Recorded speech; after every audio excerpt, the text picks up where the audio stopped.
భీమిలిలో జగన్మోహన్ రెడ్డి గారు ఎన్నికల శంఖారావం పూరించారు.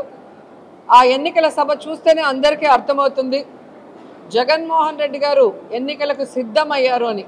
కానీ వచ్చిన జనాన్ని చూస్తే జగనన్నని ముఖ్యమంత్రి చేయడానికి క్యాడర్ కూడా సిద్ధంగా ఉన్నారు అనేది ఆ యొక్క మీటింగే అందరికీ కళ్ళకు కట్టినట్టు చూపించింది.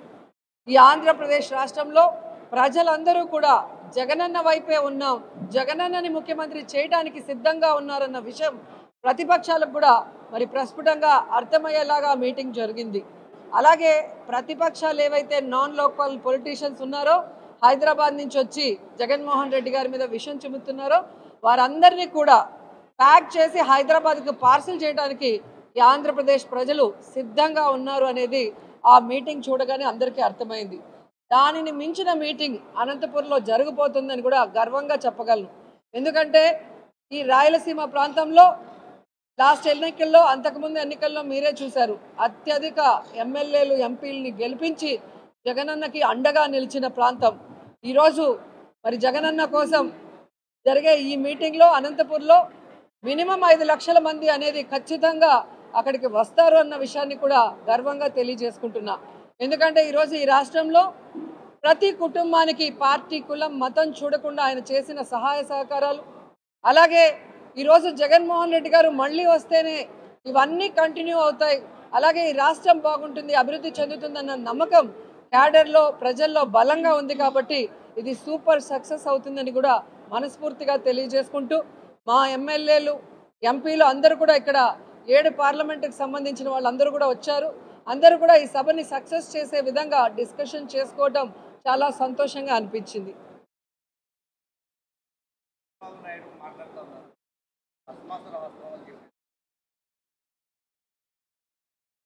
చంద్రబాబు నాయుడు ఒక రాక్షసుడు, ఒక నీచుడు.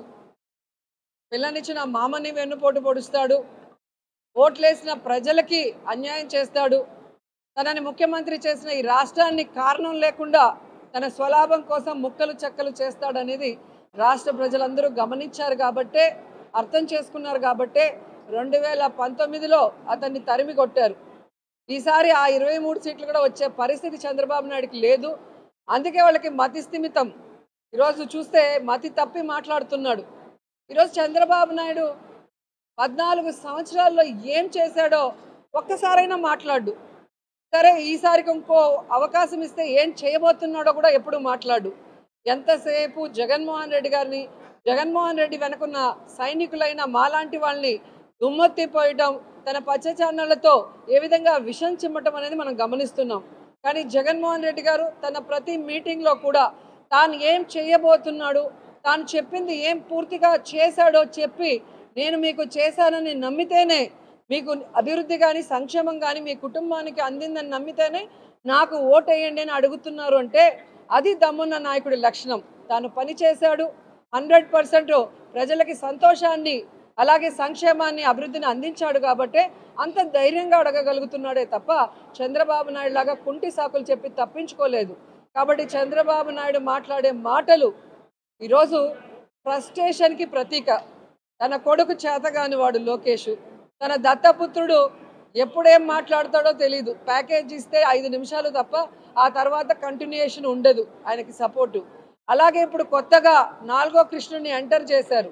మరి ఆవిడ ఈ రాష్ట్రాన్ని ముక్కలు చెక్కలు చేసిన కాంగ్రెస్ పార్టీలోకి ఎంటర్ అయి, ఈ రాష్ట్రానికి ప్రత్యేక హోదా రాకుండా పార్లమెంట్లో తలుపులేసి అన్యాయం చేసిన కాంగ్రెస్లోకి ఎంటర్ అయి, రాష్ట్రంలో, కేంద్రంలో కాంగ్రెస్ 2 సార్లు అధికారంలోకి రావడానికి కారణమైన రాజశేఖర రెడ్డి గారి పేరుని ఆయన మరణించిన తర్వాత FIRలో రాసి అవమానించిన ఆ కాంగ్రెస్ పార్టీలోకి ఎంటర్ అయి,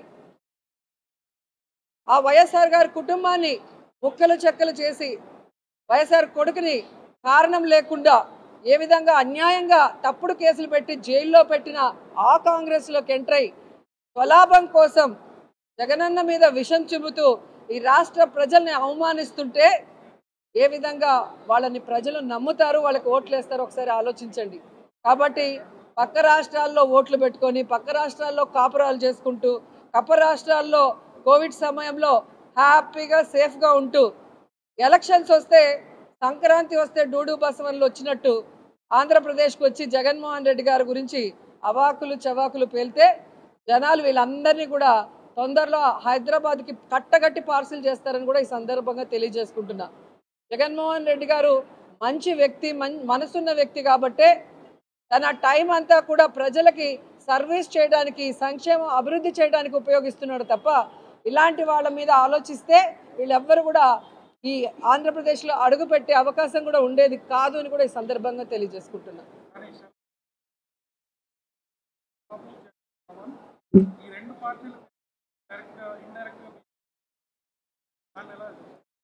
ఆవిడ వేసుకున్న వేషం కాంగ్రెస్ది, మాట్లాడే స్క్రిప్ట్ చంద్రబాబు నాయుడుది. మళ్ళీ చంద్రబాబు నాయుడుతో మమ్మల్ని కలిపినట్టు మాట్లాడుతుంది. ఆవిడ చంద్రబాబు నాయుడిని కలిసిన తీరు మీరు చూశారు, పవన్ని కలిసిన తీరు చూశారు. కాబట్టి ఈరోజు ఆమె మాటలకి క్రెడిబిలిటీ లేదు అనేది కూడా స్పష్టంగా చెబుతున్నారు. రాజశేఖర రెడ్డి గారి బిడ్డగా ఉన్నప్పుడు ప్రేమ అభిమానం ఉంటుంది రాజశేఖర రెడ్డి గారి అభిమానులకి.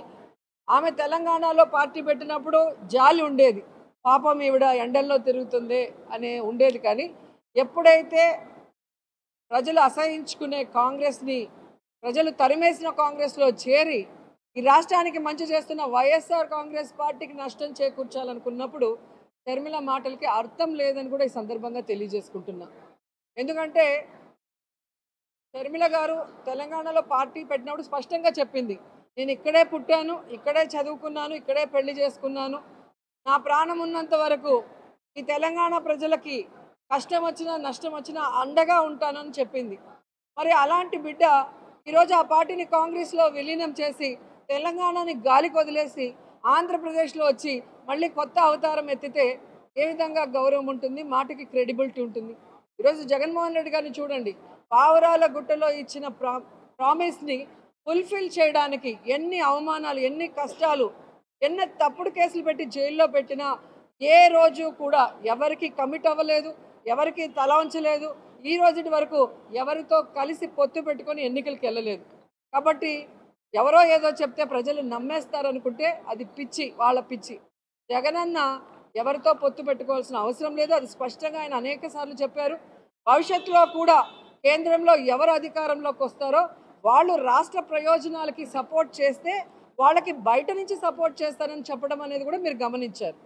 ఓటు నోటు కేసులో దొంగలా దొరికిపోయిన చంద్రబాబు నాయుడు పిల్లనిచ్చిన మామకు వెన్నుపోటు పొడిచి ఎమ్మెల్యేలని ఎంపీలని ఎత్తకపోయి వైస్రాయిలో పెట్టి చెప్పులేయించినోడు, అసలు రాజకీయాల్ని డబ్బుతో భ్రష్టు పట్టించి పక్క పార్టీలో గెలిచిన వాళ్ళని డబ్బులు పెట్టి కొనే ఈ పెద్ద మనిషి మా గురించి మాట్లాడటం సిగ్గుచేటు. నేను ఆ పార్టీలో 10 సంవత్సరాలు పనిచేశాను. ఈ 10 సంవత్సరాల్లో నేను ఏ రోజైనా ఒక తప్పు చేశానో, ఒకరి దగ్గర ₹1 తీసుకున్నానో ప్రూవ్ చేయమనండి. మీ పార్టీలో పనిచేసిన వ్యక్తినే కదా. ఈరోజు 24 సంవత్సరాల తర్వాత ఈరోజు ఆయన కనిపిస్తుంది నేను పదవులు అమ్ముకుంటున్నాను. దీన్ని బట్టి ఆయన స్థాయి ముఖ్యమంత్రి స్థాయి నుంచి మా స్థాయికి వచ్చేసింది అనేది గమనించాలి. ఏదండి చేస్తారండి. ఇప్పుడు జగన్ గారి మీద వాళ్ళ చెల్లెలే చేసినప్పుడు ఎవరో తెలియని వాళ్ళు మనం సామాన్యుల్ని కౌన్సిలర్ చేసినప్పుడు వాళ్ళు అమ్ముడిపోయి మాట్లాడరని ఎలా అనుకుంటారు మీరు? వాళ్ళ వ్యాపారం ఏంటో ఒకసారి కనుక్కోండి. వాళ్ళు ఈరోజు కౌన్సిలర్ అయ్యారు అంటే వైఎస్ఆర్సీపీ పుణ్యం. సామాన్యుల్ని కూడా ఈరోజు ఎంపీల్ని, ఎమ్మెల్యేలని, ఎమ్మెల్సీలు చేసి అన్ని సామాజిక వర్గాలకి న్యాయం చేసిన వ్యక్తి జగన్మోహన్ రెడ్డి గారు. ఆయన బాటలోనే మేము కూడా రాజకీయ వాళ్ళు లేకపోయినా, రాజకీయ అర్హత లేకపోయినా మంచి వాళ్ళగా, పేదవాళ్ళగా ఉన్న వాళ్ళని తీసుకురావాలనుకున్న క్రమంలో వీళ్ళు వచ్చారే తప్ప వీళ్ళు పార్టీ జెండా మోసింది లేదు, పార్టీకి పనిచేసిన వాళ్ళు కాదు. కానీ ఆ కృతజ్ఞత లేకుండా ఈరోజు ఎవరో చెప్పిన మాటలకో దేనికో లొంగి నా మీద నిందేస్తే ఖచ్చితంగా భగవంతుడు సమాధానం చెప్తాడు. నేను ఎప్పుడూ చెప్తాను, జగన్ అన్నలాగే నేను కూడా భగవంతుడిని నమ్ముతాను. ప్రజలకి సర్వీస్ చేయాలని పాలిటిక్స్లో వచ్చాను. నేను ఎవరు ఎన్ని మాట్లాడినా అది భగవంతుడికే వదిలేశాను. మాట్లాడిన వాళ్ళంతా కూడా కాలగర్భంలో కలిసిపోయారనేది చరిత్ర చూస్తే మీకే అర్థమవుతుంది. ఆంధ్రజ్యోతికి చాలా ప్రేమ నేనంటే. ఒకసారి సీట్ లేదంటారు, ఒకసారి సీటు ఎంపీగా ఒంగోలు ఇస్తానంటారు. పక్క రాష్ట్రాలకి ముఖ్యమంత్రులు కూడా చేసేసేలాగా ఉండరు వీళ్ళు మా అందరినీ చూస్తూ ఉంటే. అంటే వీళ్ళ ఫ్రస్ట్రేషన్ ఎలా ఉంది అంటే తెలుగుదేశానికి జనసేనకి ఈరోజు కాంగ్రెస్కి అభ్యర్థులు లేరు అనౌన్స్ చేద్దామంటే. సో అది లేక ఏం చేస్తున్నారు, వైఎస్ఆర్ కాంగ్రెస్ మీద పడి అడవటం.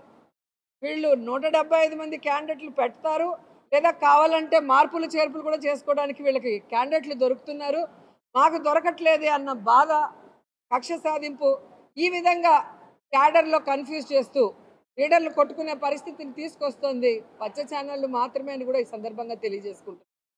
ఈరోజు నగిరి నియోజకవర్గంలో వర్క్ చేసుకుంటున్న నాకు ఎక్కడో ఒంగోలుకు పోవాల్సిన అవసరం ఏముందో కూడా నాకు అర్థం కాల. ఏబిఎన్ గారు కానీ, ఆంధ్రజ్యోతి రాధాకృష్ణ గారు కానీ, లేదా రామోజీ గారు ఏమన్నా నగిరికి వచ్చి కంటెస్ట్ చేస్తారా? వాళ్ళ ఇంట్లో మనోళ్ళో మనవరాళ్ళు చేస్తారా? పోనీ వాళ్ళకి కావాలంటే జగన్ గారిని అడగచ్చు కదా. ఎందుకు ఈ విధంగా పేపర్లో రాస్తున్నారో నాకైతే అర్థం కావట్లేదు. నిజంగా చాలా బాధేసిందండి. నిన్నటి వరకు పెద్దిరెడ్డి అంకుల్ని దేవుడు అంటూ నెత్తిన పెట్టుకొని తిరిగిన ఆ ఎమ్మెల్యే ఈరోజు పెద్దిరెడ్డి అంకుల్ గురించి, మిథున్ రెడ్డి గురించి మాట్లాడడం చాలా బాధ వేసింది నాకు. ఎందుకంటే ఆయనకి ఎమ్మెల్యేగా 2014లో సీట్ ఎవరు తీసిచ్చారండి? ఓడిపోయిన తర్వాత కూడా మళ్ళీ 2019లో సీట్ ఇప్పించి ఆయన్ని గెలవటానికి అందరి నాయకుల్ని, కార్యకర్తల్ని క్రోడీకరించి మాట్లాడించి గెలిపించింది ఎవరండి? మరి అలాంటి వ్యక్తి గురించి ఎలా మాట్లాడతారు? ఈరోజు గురుమూర్తి గారు ఎంపీగా ఉన్నారు, ఆయన్ని ఎమ్మెల్యేగా వెళ్ళమన్నప్పుడు ఆయన ఈరోజు పార్టీ ఆదేశాలని గౌరవించి ఎమ్మెల్యేగా వెళ్తున్నారు. అలాగే ఆ ఎమ్మెల్యే గారిని ఎంపీగా పంపించినప్పుడు పార్టీ ఆదేశాలని గౌరవించి ఎంపీగా వెళ్ళాలే కానీ ఈ విధంగా కక్ష సాధింపుగా మాట్లాడుతున్నారు అంటే మరి అది ఆయన ఆన్సర్ చెప్పాలి అలా చెప్పడానికి కారణం. అని ఇంకా మాట్లాడుతున్నారు, ఈ జిల్లాలోనే కాదు, సీట్లు మారిన వాళ్ళు మన చిత్తూరు పార్లమెంట్లోనే మాట్లాడిన వాళ్ళు కూడా మీకు తెలుసు. నేను ఒకటే చెప్పగలను, వాళ్ళకి ఎమ్మెల్యే సీట్లు ఇచ్చినప్పుడు ఆ ముందున్న సిట్టింగ్ ఎమ్మెల్యేలు సపోర్ట్ చేస్తేనే కదా వీళ్ళకి సీట్లు వచ్చి వీళ్ళు గెలిచారు. అలాగే ఈరోజు పార్టీకి ఆ ప్రాంతంలో ఆ నాయకత్వం చెప్పిన దాన్ని బట్టి మార్పులు చేర్పులు చేసేటప్పుడు పార్టీని గౌరవిస్తే ఖచ్చితంగా ఎన్నికలు అయిన తర్వాత పార్టీ పని చేసిన వాళ్ళకి ఏదో ఒకటి ఇస్తారు. అది ఈ దేశంలో ఏ రాష్ట్రంలో జరుగుతుందో లేదో కానీ ఆంధ్రప్రదేశ్లో జగనన్న ప్రభుత్వంలో జరిగింది. 2019 నుంచి 24 వరకు భవిష్యత్తులో కూడా జరుగుతుంది. కాబట్టి ఈరోజు పార్టీ లాయలిస్టులంతా కూడా అడ్జస్ట్ అయ్యి పక్క కాన్స్టిట్యున్సీస్కి వెళ్తున్నారు. పార్టీకి మన అవసరం అక్కడ ఉంది.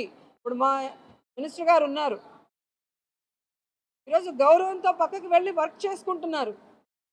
ఎందుకంటే మొదటిసారైనా కూడా వాళ్ళని గౌరవించి మంత్రి పదవి ఇచ్చి ఈరోజు పార్టీకి అవసరం ఉందన్నప్పుడు పనిచేయాల్సిన బాధ్యత మా మీద ఉంది. దాన్ని ఎవరో ఒకరు నెత్తిన మట్టేసేసి వాళ్ళు వీళ్ళు నియంతులు అంటే అది కరెక్ట్ కాదు. ఈరోజు జగన్మోహన్ రెడ్డి గారి ఆదేశానుసారం రాయలసీమ జిల్లా అంతా అనునిత్యం ఈ ఏజ్లో కూడా తిరుగుతూ ప్రతి ఒక్కరిని కూడా సమన్వయపరుచుకుంటూ పార్టీ విజయం కోసం, జగన్మోహన్ రెడ్డి గారు మళ్ళీ ముఖ్యమంత్రి అవ్వడం కోసం పెద్దిరెడ్డి గారి కుటుంబం ఎంత కష్టపడుతుంది, ఎంత పని చేస్తుందో చిన్న పిల్లోడిని అడిగినా కూడా చెప్తారు. కాబట్టి రాజకీయంగా తన జీవితాన్ని తనే జీరో చేసుకున్నారని మాట్లాడిన ఎమ్మెల్యే గురించి నేను చెప్పగలను. ఎందుకంటే పెద్దలు చెప్తారు, రాజకీయాల్లో హత్యలు ఉండవు, అన్ని ఆత్మహత్యలే అని. ఈరోజు తను రాజకీయంగా ఆత్మహత్య చేసుకున్నాడని కూడా నేను చెప్పగలను.